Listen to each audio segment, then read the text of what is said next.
Good morning students. आज हिंदी में हम प्रश्न के उत्तर का पुनरावर्तन करेंगे। पहला प्रश्न है, माला में कौन कौन से फूल एक रूप हुए हैं। यह प्रश्न है। पांचवा जो काव्य है हिंद देश के निवासी, उसमें से लिया गया है। उसमें काव्य पंक्ति है, बेला गुलाब जूही चंपा चमेली प्यारे प्यारे फूल गूंथे माला में एक है। तो माला में कौन कौन से फूल एक रूप हुए हैं? तो बेला, बेला यानी मोगरा, गुलाब, चंपा और चमेली, ये सारे फूल माला में एक रूप हुए हैं। दूसरा प्रश्न है, बड़े लोगों को देखकर क्या नहीं करना चाहिए। यह प्रश्न दोहाष्टक में से लिया गया है। रहीम जी कहते हैं कि बड़ों को देखकर छोटों की उपेक्षा नहीं करनी चाहिए। उपेक्षा यानी तिरस्कार, घृणा। रहीम जी कहते हैं कि बड़े लोगों को देखकर छोटे लोगों की उपेक्षा मत करो।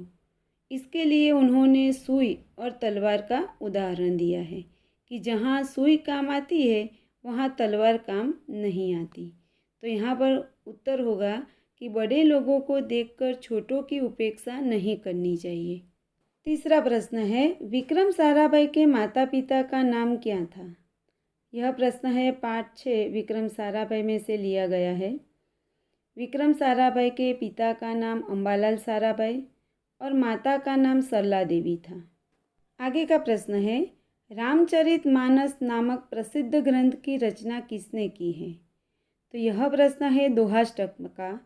दोहाष्टक में जो आगे तुलसीदास, रहीम और कबीर का परिचय दिया गया है, इसमें से यह प्रश्न लिया गया है। तो रामचरितमानस प्रसिद्ध ग्रंथ की रचना तुलसीदास ने की है। आगे का पांचवा प्रश्न है, कुत्ते की वफादारी पाठ के लेखक कौन हैं। तो कुत्ते की वफादारी पाठ के लेखक लल्लूभाई रबारी हैं। छठा प्रश्न, मोची रास्ते पर क्यों आ गया। यह प्रश्न है पाठ 1 चित्र के संग संग। इस प्रश्न का उत्तर है, टायर फटने की आवाज़ से डरकर मोची रास्ते पर आ गया। आगे का प्रश्न है, गुब्बारे हवा में क्यों उड़ रहे थे।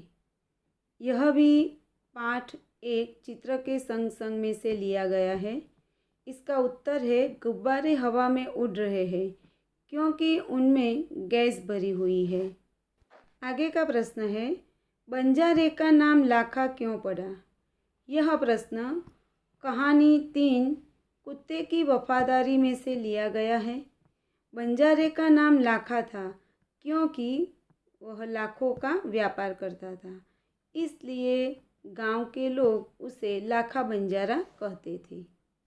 आगे का प्रश्न है, जग में सम्मान प्राप्त करने के लिए क्या करना चाहिए। यह प्रश्न जो चौथा पाठ है कथनी और करनी, जिसका साहित्य प्रकार है निबंध, उसमें से लिया गया है। तो जग में सम्मान प्राप्त करने के लिए हमारी कथनी और करनी में समानता होनी चाहिए।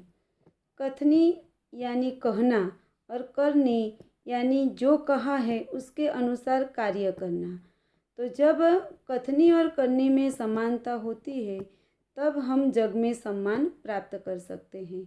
इसके लिए जो चौथा पाठ है कथनी करनी, उसमें कई उदाहरण दिए गए हैं। आगे का प्रश्न है, ओस कब पैदा होती है और कहाँ सोती है। तो ओस खुली रात को पैदा होती है और हरी घास पर सोती है। यह प्रश्न है ढूंढते रह जाओगे, जो पहेलियाँ हैं उसमें से लिया गया है। आगे का प्रश्न है, रिक्शे में एक ही यात्री क्यों बैठा है। यह प्रश्न है चित्रपाठ 1 चित्र के संग संग। यह प्रश्न चित्र पर आधारित है। इसका उत्तर हमें अपने विचार के अनुसार लिखना है। तो रिक्शे में एक ही यात्री बैठा है क्योंकि रिक्शे वाले को दूसरी सवारी नहीं मिली है। आगे का प्रश्न है, कवि को किसकी याद आती है।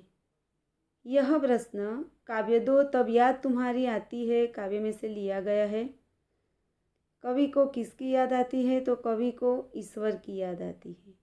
जब प्रकृति के सुंदर रूप देखते हैं, सुबह के ताजगी भरे दृश्य देखते हैं, तो यह सब प्रकृति के मनोहर रूप देखकर ईश्वर की याद कवि को आती है। आगे का प्रश्न है, बस कंडक्टर ने यात्री को क्या करने से मना किया? यह प्रश्न है कथनी और करनी का। तो बस कंडक्टर ने यात्री को धूम्रपान करने से मना कर दिया, क्योंकि बस में लिखा था कि धूम्रपान करना निषेध है। इसलिए कंडक्टर ने यात्री को धूम्रपान करने से मना कर दिया। आगे का प्रश्न है, अलग अलग फूलों की माला किसका प्रतीक है? यह प्रश्न है हिंद देश के निवासी काव्य का। इसका उत्तर है, अलग अलग फूलों की माला विविधता में एकता की प्रतीक है। जिस तरह अलग अलग फूल माला में पिरोने के बाद एक हो जाते हैं, उसी तरह भारत में विविधता होने के बाद हमारे देश में एकता ही हमारे देश की विशेषता है। आगे का प्रश्न है, विक्रम साराभाई को किन विषयों में दिलचस्पी थी? इसका उत्तर है, विक्रम साराभाई को गणित और भौतिकी के विषय में गहरी दिलचस्पी थी। आगे का प्रश्न, माचिस कैसा नगर है? यह प्रश्न है ढूंढते रह जाओगे पहेलियों का। इसका उत्तर है, माचिस एक ऐसा नगर है जिसमें बहुत से चोर रहते हैं। आगे का प्रश्न, फ़ोन को कोई क्या नहीं कहता? यह प्रश्न भी पहेली में से ही लिया गया है। फ़ोन को कोई चुगलखोर नहीं कहता। क्यों? क्योंकि फ़ोन हमारे लिए बहुत उपयोगी है। फ़ोन पर कई लोग व्यापार करते हैं, कई लोग अपने रिश्तेदार सगे संबंधी से समाचार पूछते हैं, और अच्छे बुरे समाचार भी फ़ोन के माध्यम से ही हम एक दूसरे को पहुंचाते हैं। इसलिए फ़ोन को चुगलखोर नहीं कहा जा सकता। अंतिम प्रश्न है, सज्जन लोग अपनी संपत्ति का उपयोग कैसे करते हैं? तो यह प्रश्न दोहाष्टक का है। सज्जन लोग अपनी संपत्ति का उपयोग दूसरों की भलाई के लिए करते हैं, दूसरों के कल्याण के लिए। अर्थात सज्जन लोग दूसरों का भला करने के लिए अपनी संपत्ति का उपयोग करते हैं। तो यहाँ पर हमारे जो 18 प्रश्न के उत्तर थे एक वाक्य में, उसकी हमने चर्चा की है। इस प्रश्न की PDF मैं आपको ग्रुप में भेजूंगी। इस प्रश्न के उत्तर आपको CW में रिवीजन में लिखना है। उत्तर आपने वीडियो में सुन लिए हैं, इसलिए इस प्रश्न के उत्तर को अपने आप लिखना है। Thank you.